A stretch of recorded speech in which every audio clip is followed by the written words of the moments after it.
Okay, तर आता लक्ष द्या. सर्वात पहिले तुम्ही 10वी पर्यंत असं शिकलेलं बघा. मी एकाच तासामध्ये भरपूर काही शिकवणार आहे आज, त्यामुळे तुम्हाला कॉन्सन्ट्रेशन लूज करायला जमणार नाही. लक्षात. थोडंसं उरलेलं मी पुन्हा आणखी सोमवारी संध्याकाळी शिकवेल. तर तुम्ही y is equal to 3x plus 2, 2x plus y is equal to 4 ह्या अशा लाईन्सचे ग्राफ्स काढलेले आहेत तुम्ही, बरोबर आहे ना.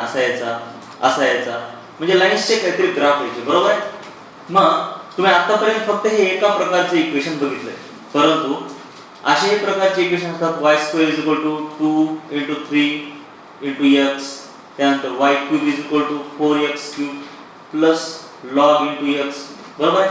मग आतापर्यंत तुम्ही फक्त काय लिनियर इक्वेशन बघितले होते. लिनियर म्हणजे दोघांची पॉवर 1. लक्षात. हा y आणि x यांच्यामध्ये काहीतरी संबंध आहे, असंच आहे का नाही. बघा, y आणि x यांच्यामध्ये काहीतरी संबंध आहे, त्याला काहीतरी संबंध म्हणतात, फंक्शन म्हणतात. म्हणजे x बदललं की y पण बदलत असते. बेसिक गोष्ट कळली का बघा इथं. x बदललं तशी y ची व्हॅल्यू बदलत असते. तुम्ही असं काहीतरी टेबल केला होता, x इथं पकडायचा, y इथे पकडायचा आणि मग x च्या काहीतरी व्हॅल्यू घ्यायच्या, y च्या काहीतरी वेगळ्या व्हॅल्यू घेतात. म्हणजे x ची व्हॅल्यू बदलली की y ची व्हॅल्यू बदलते, हे कळणं सर्वात महत्त्वाचं आहे सुरुवातीला. त्याच्यानंतर आता x ची व्हॅल्यू बदलल्याच्या नंतर y बदलतोय, त्याचे आणखीन असे भरपूर रूप आहेत. For example y² is equal to 2 into 3x आहे. आता याच्यामध्ये पण x बदलल्यावर y बदलेलच, बघा लक्षात आलं का. त्याच्यानंतर इथं पण x बदलल्यावर शांत, हे बघा लक्ष द्या. आता तुम्ही शांत बसा एकदम, बरोबर आहे. एकतर कमी वेळात मला खूप जास्त शिकवायचं आहे, लक्षात. त्यामुळे शांत बसा, ऐकून घ्या. कळणार गेल्यावर पुढचा चॅप्टर 1 सेकंद कळत नाही, लक्षात घ्या. 1 सेकंद कळत नाही, काहीच त्यात. फक्त लक्ष द्या त्या गोष्टीत. ते कोण आले कोण चालले काही पण होतं त्याचं, ठीक आहे. बघा, x बदलला की y बदलतोय, हे सर्वात बेसिक अझम्पशन तुम्हाला कळलं. मग आता x बदलल्यावर y बदलतो, ह्याचा अर्थ काय की y हे x चं काम आहे. म्हणजे आता ह्याचा अर्थ काय बघ. समजा प्राईम मिनिस्टर आहे आणि सोसायटी आहे किंवा सोसायटी. आता प्राईम मिनिस्टर जर बदलला तर सोसायटीमध्ये फरक पडत असतो, असं आपण म्हणूया. समजा बरं कळलं का. जर प्राईम मिनिस्टर एकदमच लेथार्जिक आला, ज्याला म्हणजे ऍक्टिव्हिटीज नाही, बिलकुलच एकदम शांत वानाचा आहे, तर सोसायटी पण कशी एकदम शांत होते. प्राईम मिनिस्टर एकदम एनर्जेटिक, डायनामिक, हायली चेअरफुल असेल तर सोसायटी पण कशी तशीच बनते. काम करण्याची सर्वांना इच्छा तयार होते. लक्षात घ्या. ज्यावेळेस लीडर तुमचा नंबर 1 असतो, त्यावेळेस आपोआपच सोसायटीमध्ये देखील एनर्जी तयार होत असते. म्हणून लीडर मध्ये असा एनर्जी असणं खूप महत्वाचं आहे. मग जर प्राईम मिनिस्टर बदलायला आहे, तशानुसार सोसायटी बदलायला आहे. म्हणजे सोसायटीला बदलवणं हे प्राईम मिनिस्टरचं काम आहे, असं आपण म्हणू शकतो, बरोबर आहे. So society is the work of prime minister, असं म्हणता येतं का. किंवा society is the function of prime minister. म्हणजे प्राईम मिनिस्टर बदलला, सोसायटी बदलायला, एवढं लक्षात आलं. मग तसंच x बदलला की y बदलायला, म्हणजे y ला बदलवणं हे x चं काम आहे. म्हणजे x वरच y आधारित आहे. म्हणजे y जो काय आहे तो x चंच काम आहे. म्हणजे y is nothing but function of x, work of x, function of x. त्याचा अर्थ कळला का जरा. फंक्शन ऑफ x म्हणजे समजा मी ज्यावेळेस म्हणतोय y is function of x, त्याचा अर्थ असा असतो की x बदलला की y बदलतो. पण गणितात त्याचा दुसरा अर्थ असा होतो की y बदलला की x पण बदलत असतो. आलं लक्षात घ्या. So y is function of x असं ज्यावेळेस मी म्हणतोय, त्यावेळेस x बदलला की y बदलत असतो, असा माझा म्हणण्याचा अर्थ असतो. x and y depend on each other. बर, मग आता हे ज्यावेळेस असं लिहितोय त्यावेळेस हे f इकडे पण येत असते. आता बघा, फंक्शनचे भरपूर रूप आहेत. म्हणजे x बदलल्यावर y बदल कसा बदलतो ह्याचे अनेक रूप आहेत. For example y is equal to x square. Square हे फंक्शन आहे, आलं लक्षात. आणि आपण इथे लिहिण्याची पद्धत अशी आहे, पण ह्याला असंही लिहिता येतं y is equal to square x.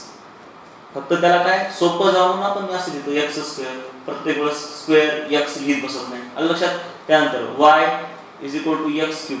हे कसं असणार, y is equal to cube of x. ठीक आहे. त्याच्यानंतर आणखी तुम्ही बघितलेले फंक्शन म्हणजे काहीतरी y sin x असे फंक्शन बघितले तुम्ही. मग ज्यावेळेस y f असते त्यावेळेस आपल्याला असं लिहिता येते x हे f इकडे येऊन f इन्व्हर्स होते म्हणजे x f inverse of y. इकडचं फंक्शन इकडे इन्व्हर्स होते. मग ज्यावेळेस y स्क्वेअर ऑफ x लिहितो त्यावेळेस आपण y असं ज्यावेळेस लिहिलं स्क्वेअर ऑफ x त्यावेळेस हा स्क्वेअर इकडे आल्यावर काय होणार स्क्वेअर इन्व्हर्स.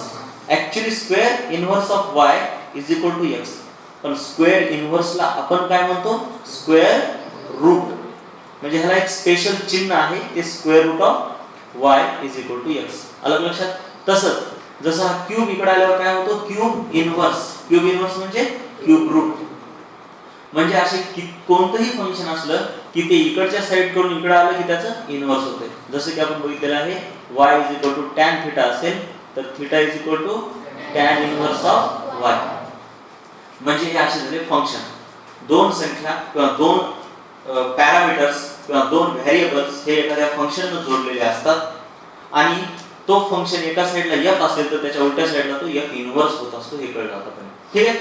मग आता मी तुम्हाला प्रत्येक गोष्टीचं लॉजिक समजून सांगणार नाही कारण लॉजिक त्याच्या प्रत्येक गोष्टीच्या मागे काय असते हे तुम्हाला मॅथ्स मध्ये खूप जास्त डिटेल मध्ये असणार. परंतु फिजिक्स मध्ये त्या लेवलला जाता येत नाही कारण का तर त्या लेवलला गेलं तर मग मॅथमॅटिक्स मध्ये कॅल्क्युलस नावाचं एक सेक्शनच आहे. अर्ध मॅथमॅटिक्स त्या कॅल्क्युलसनच बनलेलं आहे. ते तेवढं लॉजिक सांगणं शक्य नाही. फिजिक्स साठी फक्त कामाचं जेवढं आहे तेवढं मी सांगणार. ठीक आहे. मग आता y f ज्यावेळेस y 2x 3 घेतो त्यावेळेस काहीतरी ग्राफ येतो म्हणजे y बदलला की x + 3 बदलतोय.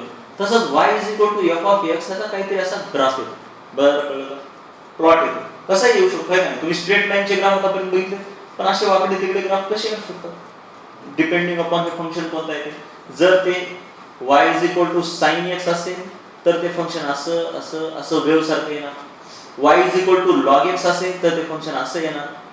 y e⁻x असेल तर ते फंक्शन असं येणार. आलं लक्षात. सो y f असं काहीतरी फंक्शन येते. इथपर्यंत लक्षात आलं हे. बरं मग आता आपण असं म्हणूया की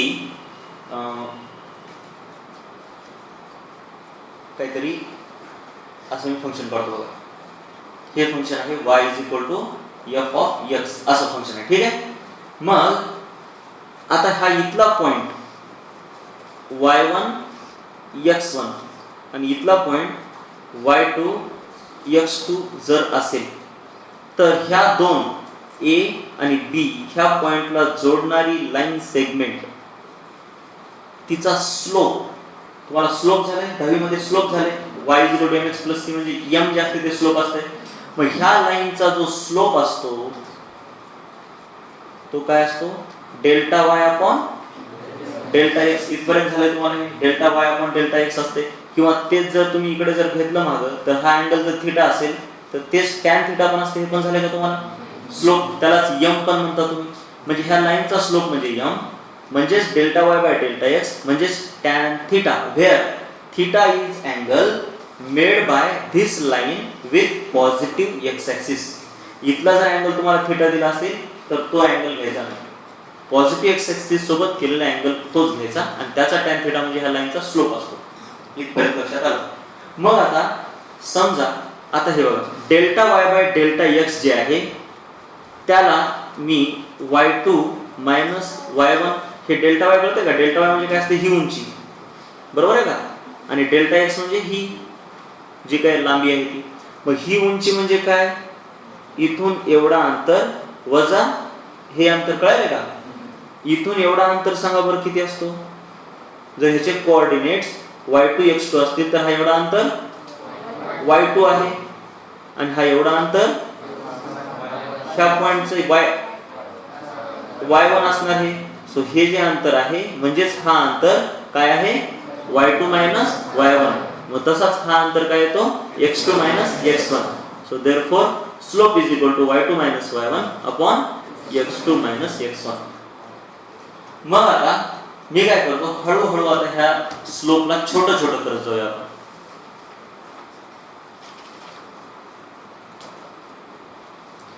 हे पी आणि क्यू पॉईंट मधला आहे, ठीक आहे. मग समजा मी ह्या लाईनला आणखीन छोटं केलं. आता हे डेल्टा वाय असं समजूया की ह्याचा काय होता, delta y upon delta x. मग हे आणखीन ह्यांच्यातलं अंतर, वाय मधला अंतर छोटा झाला आणि एक्स मधला अंतर छोटा झाला का नाही, बरोबर आहे. मग हे आपण काय म्हणूया, छोटासा delta y upon delta x. ह्याला आणखीन छोटं केलं, एकदम छोटं असं जवळपास. आता हे कर्व आणि ही लाईन ह्यांच्यामध्ये तुम्हाला फरकच ओळखता येणार नाही, आहे का नाही, कळायला का बघा. एवढं छोटं झालं की त्या दोघांमधला फरक ते एकदमच छोटं समजू आपण, delta y upon delta x. मग आत्ता ह्याला आणखीन छोटं केलं तर असं होतंय की ही लाईन जर सरळ काढली तर अशी निघून जाते. बरं, खूपच कमी केलं ह्या लाईनला, जर आता हे वाढवलं, ह्या लाईनला वाढवलं तर एकदम शेवटची लाईन हळूहळू हिला आता इकडे सरकत चालू आहे मी, तर शेवटची लाईन अशी येते की ती ह्या कर्वला फक्त एकाच पॉइंटला टच करून निघून जाते, बरोबर आहे नाही. जर त्या लाईनला छोटं छोटं केलं तर, आणि त्यावेळेसचा डेल्टा वाय आणि डेल्टा एक्स एवढा छोटा असतो की तो दिसतही नाही.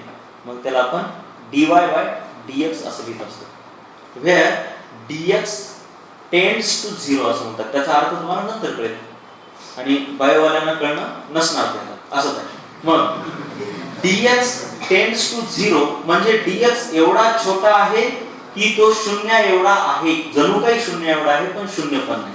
त्याचा अर्थ लक्षात घ्या, dx एवढा छोटा आहे की तो शून्यापेक्षा म्हणजे शून्याच्या सर्वात जवळ आहे, पण शून्याच्या सर्वात जवळ काय आहे हे कुणालाच सांगता आलेलं नाही. कोणी सांगू शकते का नाही, शून्याच्या सर्वात जवळ पॉइंट कोणता आहे कोणी सांगू शकते का बाबा, कुणाला सांगायचं. एक हा पॉइंट शून्याच्या सर्वात जवळचा आहे.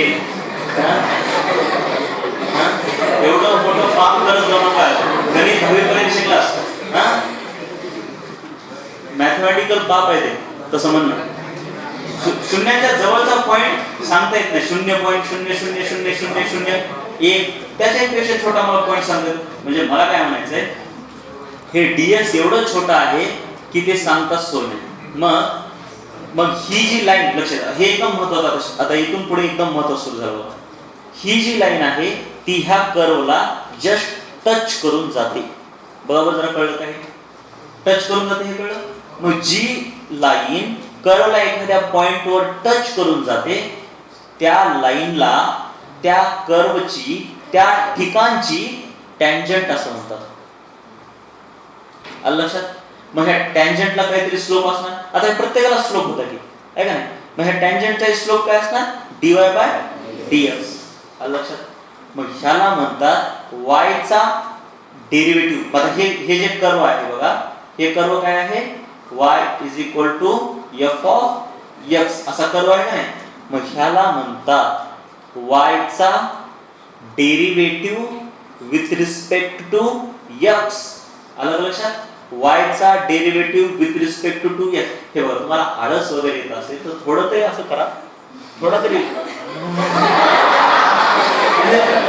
असं वर्गावरच सोडायचे का तुम्हाला, आणि काही काळजी नाही त्याला, मस्त म्हणजे बाजूची 4-5 जण झोपे करणार. थोडं तरी असा प्रयत्न करा ना. आपल्याला साधे सुधे शिष्टाचार करणं खूप महत्वाचं आहे. बघा, उद्या पुढे चालून लक्ष द्या. उद्या तुम्ही मुंबई पुण्यामध्ये जाणार, इकडे आपल्या इकडे चालतंय काही काही फरक पडत नाही, पण मुंबई पुण्यामध्ये गेल्यावर सुरुवातीला आमची एवढी पंचायत व्हायची का नाही, कळायचंच नाही नेमकं पुढं असं करायचं. आम्ही जरासं काही चूक केलं की असं करायचं, इंग्लिश मधून काहीतरी बोलायचे, वाईट वाटायचं. थोडस सिविक सेन्स जे असते ते थोडं शिकायचं. एकदमच आपण वर्गात बसलो कसं पण हा पाय उतारणे असं नाही. लक्ष द्या. सो नाही तसा दुपारच्या वेळेस जो जेवण पण फुल झाला असेल त्यात काही नाही, पण थोडासा कंट्रोल करा. बरं, dy बाय dx. आता लक्ष द्या, dy बाय dx म्हणजे मी काय म्हटलं, derivative of y with respect to x of f of x. आलं लक्षात व्यवस्थित, डेरिव्हेटिव्हचा. आता हे dy बाय dx म्हणजे एखाद्या कर्वचा कोणत्याही पॉइंटला dy बाय dx काढला की काय होतंय, त्या पॉइंटवरून जाणाऱ्या टँजंटचा स्लोप देते. आलं लक्षात बघा जरा. dy बाय dx म्हणजे काय, कोणत्याही कर्वचा dy बाय dx किंवा त्याला म्हणतात कोणत्याही कर्वचं डिफरन्शिएशन किंवा कोणत्याही कर्वचा डेरिव्हेटिव्ह काढला कोणत्याही पॉइंटला की काय भेटते आपल्याला, त्या पॉइंटला त्या कर्वला टँजंट असणाऱ्या लाईनचा स्लोप. एकदम छान, आलं लक्षात व्यवस्थित. ठीक आहे. मग आता कर्व वेगवेगळे असतात. ज्यावेळेस f ऑफ x आपण एखादं फंक्शन म्हटलं की त्याच्या डेरिव्हेटिव्हला म्हणतात f डॅश ऑफ x किंवा ह्यालाच कसं लिहितात dy बाय dx. मग वेगवेगळे फंक्शन आहेत आणि त्यांचे डेरिव्हेटिव्ह वेगवेगळे आहेत. फॉर एक्झाम्पल समजा तुमचं f ऑफ x हे 1 असेल किंवा कोणताही कॉन्स्टंट असेल. f ऑफ x म्हणजे y is equal to f of x म्हणजे f of y is equal to some constant असेल, y is equal to 3, y is equal to 4. तर त्या ठिकाणी म्हणजे त्याच कर्वचा जर डेरिव्हेटिव्ह काढला तर तो येतो 0. लक्षात ठेवायचं. डेरिव्हेटिव्हचा अर्थ काय असतो, change in y with respect to change in x or how y changes when x changes. परंतु ज्यावेळेस y is equal to constant असते, y is equal to 3 line कशी येणार, अशी स्ट्रेट लाईन. म्हणजे x कितीही बदलत चाललंय पण y ची व्हॅल्यू बदलायला का नाही. So change in y is किती आहे सांगा, 0 आहे. कळालं ना, change in y is 0 with respect to change in x. म्हणून जर y is equal to some constant असेल तर त्या फंक्शनचा डेरिव्हेटिव्ह 0 येत असतो. त्याच्यानंतर समजा तुमचा f ऑफ x असेल तर त्या फंक्शनचा डेरिव्हेटिव्ह 1 येतो. जस्ट लक्षात ठेवा, हे कुठून आलं काय नाही ह्याचं लॉजिक मी सांगू शकत नाही म्हटलं का नाही. त्यासाठी एक स्पेशल चॅप्टर आहे डिफरन्शिएशन म्हणून, पण ते शक्य नाही. आपल्याला फक्त कामाचं काय ते सांगणार सर्व. त्यानंतर समजा जर y is equal to x² असेल तर त्याचा डेरिव्हेटिव्ह 2x. आणि जनरलच घ्यायचं म्हटलं तर y is equal to x raise to n असल्यावर त्याचा derivative n into x raise to n minus 1. आलं लक्षात. हे काही असेल मग जर x³ असेल तर 3 into x raise to 3 minus 1. आलं लक्षात नाही. त्याच्यानंतर म्हणजे n काही असो, प्लस असो मायनस असो, हे लक्षात ठेवा, महत्वाचं आहे. त्याच्यानंतर आता महत्वाचे काही फंक्शन्स देतो तुम्हाला मी. समजा y is equal to sin x असेल तर त्याचा derivative cos x, y is equal to cos x असेल तर त्याचा derivative minus sin x. Log table आहे का कोणाकडे? लॉग टेबल हे सर्व लिहून घ्या, मी सांगतो कुठे आहे ते कोणाकडे. आता ह्याच्यामध्ये कुठे सुरुवातीला दिलेलं असेल बघा डेरिव्हेटिव्हचे फॉर्म्युले शेवटच्या का. हा हे बघा डेरिव्हेटिव्ह आहे हे इथं, हे सर्वच्या सर्व हे डेरिव्हेटिव्ह फंक्शन आहे. हे फंक्शन म्हणजे हे f ऑफ x आणि डेरिव्हेटिव्ह म्हणजे f डॅश ऑफ x. हे सर्वच्या सर्व. आता ह्याच्यापैकी तुम्हाला कोणते कामाचे आहेत तेवढे मी फक्त देतो, सर्वच्या सर्व काही लागत नाहीत आपल्याला प्रत्येक वेळेस. पण ठीक आहे, हे सर्व पाठच करा, काही गरज नाही. म्हणजे कसं आहे, एक दोन फक्त राहतात आणि त्यासाठी जास्त परेशान होण्यापेक्षा हे सर्वच्या सर्व पाठ करा. हे जेवढे फंक्शन आहेत त्यांचे डेरिव्हेटिव्ह पाठ असणं महत्त्वाचं आहे. हे इंटेग्रल काय असते ते मी तुम्हाला सेपरेटली सांगतो, पण सर्वात पहिले डेरिव्हेटिव्हचा अर्थ कळलाय तुम्हाला. एखाद्या पॉइंटचा डेरिव्हेटिव्ह म्हणजे काय असतं कळलं व्यवस्थित. Change in y with respect to change in x. ठीक आहे. मग आता एखाद्या गोष्टीचा डेरिव्हेटिव्ह काढल्याच्या नंतर लक्ष द्या, व्यवस्थित लक्ष द्या. म्हणजे डिस्प्लेसमेंटचा डेरिव्हेटिव्ह काढल्यावर व्हेलॉसिटी कशी भेटते, व्हेलॉसिटीचा डेरिव्हेटिव्ह काढल्यावर ऍक्सेलरेशन कसं भेटतं, हे तुम्हाला मी फिजिक्स मध्ये कायनेमॅटिक्सचा चॅप्टर शिकवत असताना सांगतो. पण डेरिव्हेटिव्ह म्हणजे काय इतकं कळणं महत्त्वाचं आहे. डेरिव्हेटिव्ह म्हणजे change in y with respect to change in x. आलं लक्षात. आणि कोणत्याही पॉइंटचा, कोणत्याही कर्वचा कोणत्याही ठिकाणी डेरिव्हेटिव्ह काढला की काय भेटते आपल्याला, त्या ठिकाणचा टँजंटचा स्लोप. आलं लक्षात. ठीक आहे. आता समजा असं असेल तुमच्याकडे काहीतरी y is equal to 3x² असा एखादा कर्व आहे आणि तुम्हाला म्हटलं की ह्या कर्वचा स्लोप काढा ऍट 1,2. ह्या पॉइंटला स्लोप काढा. म्हणजे कसं असणार, हे काहीतरी कर्व असा असणार, 1,2 पॉइंट कुठेतरी इथं असणार आणि ह्या पॉइंटला टँजंट तिचा स्लोप काढा. मग काय करायचं, स्लोप कसा काढायचा, सर्वात पहिले पहिल्यांदा y डॅश काढायचं. y डॅश म्हणजे dy by dx is equal to d by dx. y काय आहे 3x². मग आता 3 जे आहे ते कॉन्स्टंट आहे, ते कंसाच्या बाहेर निघते. ते नियम सांगतो लगेच मी. 3 आहे ते कंसाच्या बाहेर निघतंय म्हणजे 3 डी बाय डी एक्स, आपण काय करूया फक्त एक्स स्क्वेअर घेऊया सोपं जाऊन सुरुवातीला. So d by d x x square आहे का नाही. मग एक्स स्क्वेअरचा डेरिव्हेटिव्ह काय आता सांगितलं मी 2 × एक्स. आलं लक्षात. मग आता हे आला डेरिव्हेटिव्ह. मग ह्या ठिकाणी काय करायचा हा पॉइंट ठेवायचा आता. सो वाय डॅश निघालं, हे जनरल निघालं वाय डॅश, कोणत्याही पॉइंटला लागू होणार वाय डॅश झालं.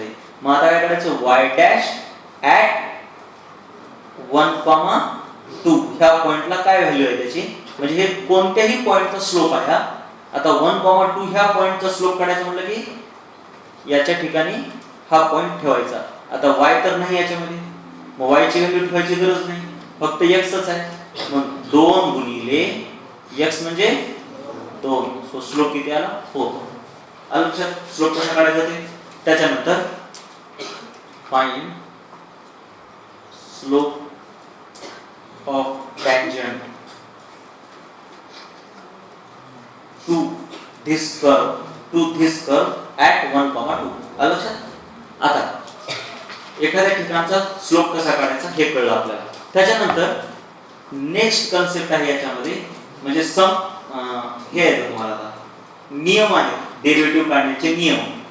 मग सर्वात पहिला आहे नियम डेरिव्हेटिव्हचे नियम. तर समजा f इज इक्वल, समजा y is equal to f of x आहे आणि f डॅश ऑफ x म्हणजे समजा काहीतरी g ऑफ x आहे, म्हणजे f dash g of x आहे, काहीतरी सांगतो कसं आहे ते.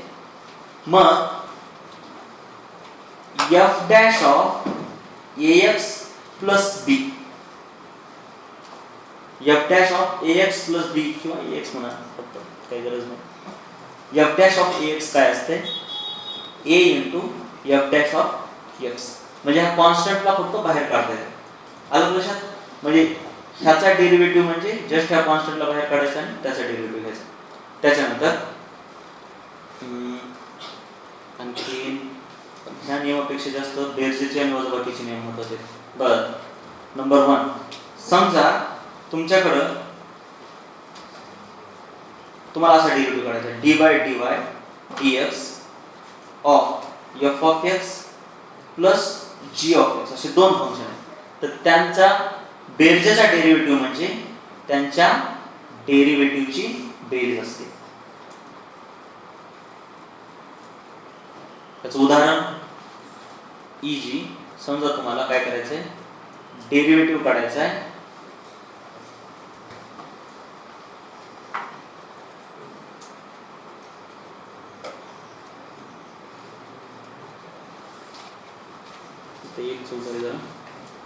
f dash of x is equal to g of x जर असेल तर तुम्हाला f डॅश नाही, तुम्हाला समजा 3 × sin स्क्वेअर असं म्हणायचं. सो तुम्हाला 3 × किंवा सम कॉन्स्टंट k. बरं, म्हणजे f चा डेरिव्हेटिव्ह समजा g ऑफ x असेल, f चा डेरिव्हेटिव्ह समजा g ऑफ x असेल, तर ह्या f ला जर कॉन्स्टंट न गुणलं तर त्याचा डेरिव्हेटिव्ह म्हणजे काहीच नसतो, तर हा कॉन्स्टंट बाहेर निघतो आणि मध्ये मधल्याचा डेरिव्हेटिव्ह घेता येतो. म्हणजे कॉन्स्टंटला सिंपली याच्या बाहेर काढायचं. f डॅश म्हणजे काय असतंय d by dx of f of x. हे f डॅशचा अर्थ काय असतो d by dx of f of x. म्हणजे कॉन्स्टंटचा काही फरक पडत नाही एवढंच मला सांगायचं. कॉन्स्टंट बाहेर येते. याचं उदाहरण जर घ्यायचं राहिलं, उदाहरण घ्यायला पाहिजे तुम्ही. समजा आता ह्याचं एक उदाहरण घेतो लगेच मग कॉन्स्टंटचं सांगतो कसं असतं ते. समजा तुम्हाला d by dx of x² plus x³ काढायचं, तर ह्यांचा डेरिव्हेटिव्ह कसा काढायचा, ह्याचा वेगळा आणि ह्याचा वेगळा. मग कसं निघतं ते d by dx of x² plus d by dx of x³. मग हे काय येतंय, ह्याचा 2x प्लस ह्याचा 3x 3 - 1 म्हणजे काय येतंय 2x प्लस 3x². आलं लक्षात घे. पुन्हा समजा तुम्हाला डेरिव्हेटिव्ह काढायचा आहे. आता ह्याचं उदाहरण घेतो मी. बघा हे जे आहे 2, ह्याचं जर उदाहरण द्यायचं झालं होतं. पहिलंच उदाहरण इजी फॉर 1. समजा तुमच्याकडे हा असं आहे d by d x of 3x raise to 4 बरोबर त्याचा डेरिव्हेटिव्ह काढायचा आहे. तर हे 3 हे एक कॉन्स्टंट आहे का नाही, मग ह्याला काय करायचं सरळ कंसाच्या बाहेर काढायचं इज इक्वल टू काय ते 3 into d by d x of x raise to 4 मग इज इक्वल टू 3 इंटू आता एक्स रेस टू 4 चा डेरिव्हेटिव्ह काय तो 4 into x raise to 4 minus 1 म्हणजे 3 इंटू 4 एक्स क्यूब हे 3 इंटू आलं म्हणजे काय तेव्हा हे 3 इंटू 4 इथे येत आहे into x raise to 4 minus 1 म्हणजे जे 3 इंटू 4x क्यूब म्हणजे 312x क्यूब. त्याच्यानंतर आणखी एक उदाहरण घेतो असं आहे तुम्हाला डेरिव्हेटिव्ह काढायचा आहे d by d x of 4 log x शांत बसा लक्ष करा प्लस 6 साइन एक्स. बरं आता ह्याचा डेरिव्हेटिव्ह जर काढायचा असेल तर अगोदर काय ही बेरीज आहे म्हणून दोघांचा वेगवेगळा डेरिव्हेटिव्ह काढून घ्यायचा. Next example d by d x of 4 log of x plus d by d x of 6 sine of x. आता याच्यात काय होणार हे 4 कॉन्स्टंट आहे म्हणून बाहेर 6 कॉन्स्टंट आहे म्हणून बाहेर म्हणजे काय ते 4 into d by d x of log of x plus 6 into d by d x of sine of x. मग आता याच्यामध्ये 4 इंटू लॉग ऑफ एक्स चा डेरिव्हेटिव्ह असतो 1 बाय एक्स फॉर्म्युलेच्या पुस्तकामध्ये आहे ते. त्यानंतर plus 6 into d by d x of sine of x काय असतो कॉस ऑफ एक्स. सो तुमचे उत्तर येते 4 by x plus 6 cos x. त्याच्यानंतर आता हे एक उदाहरण झालं. आता गुणाकारामध्ये कसं करायचं ते बघायचं आपल्याला. नेक्स्ट जो तिसरा नियम आहे तो समजा तुमच्याकडे if derivative of u per du by dx is equal to काहीतरी u डॅश असेल आपण डॅश म्हणतो असं तर आहे ना आणि dv by dx is equal to v dash असा असेल तर derivative of u into v हे दोन फंक्शन आहेत बरं का. आता काय अगोदर काय होतं हे कॉन्स्टंट होता आणि हे फंक्शन होतं मग कॉन्स्टंट असल्यावर सरळ बाहेर काढायचं म्हटलं मी आला विचार पण हे दोन्ही फंक्शन आहेत. हे पण काहीतरी sin x आहे हे काहीतरी cos x आहे. तर d by dx of u into v तर ह्याचं उत्तर येते u into v dash plus v into u dash किंवा ह्यालाच असे घेतात u into v dash म्हणजे काय dv by dx plus v into u dash म्हणजे काय du by dx. त्याचं एक्झाम्पल बघा du by d by dx of log of x cos of x. अगोदर काय होतं cos of x गुणिले 3 होतं है का नाही मग ते 3 कॉन्स्टंट असल्यामुळे बाहेर पण इथं तसं बाहेर काढायचं नाही. इथं काय करावं लागतंय अगोदर u into v dash मग u कोण आहे log of x हा काय झाला u हा काय झाला v मग u into v dash म्हणजे काय log of x into d by dx of cos of x plus बरोबर आहे नाही v काय आहे cos of x गुणिले d by dx of कुणाचा u चा u काय आहे log of x. मग हे काय होतं एकंदरीत log of x आणि derivative of cos of x म्हणजे minus sin x plus cos x जशाला तसं आणि डेरिव्हेटिव्ह ऑफ log x म्हणजे 1 by x म्हणजे तुमचं उत्तर काय येते शेवटी cos x